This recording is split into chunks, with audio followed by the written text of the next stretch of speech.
আমরা সবাই ঊর্ধ্বপুণ্ড তিলক অর্থাৎ বৈষ্ণব তিলক ধারণ করি, কিন্তু শ্রীমতী রাধারানী ভগবানের এত প্রিয় ভক্ত হয়েও ঊর্ধ্বকুণ্ড অর্থাৎ বৈষ্ণব তিলক কেন ধারণ করেন না? এই প্রশ্নটি অনেকের মনেই আছে। গৌড়ীয় বৈষ্ণব বিধানে তিলক হলো ভগবান শ্রীকৃষ্ণের চরণ কমলের প্রতীক।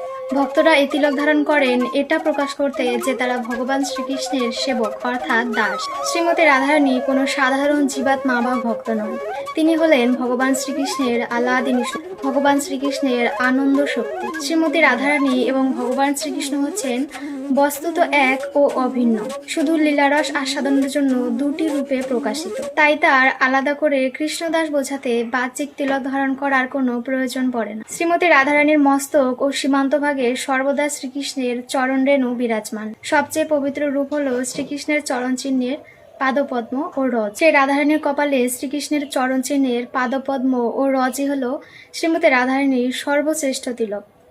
হরে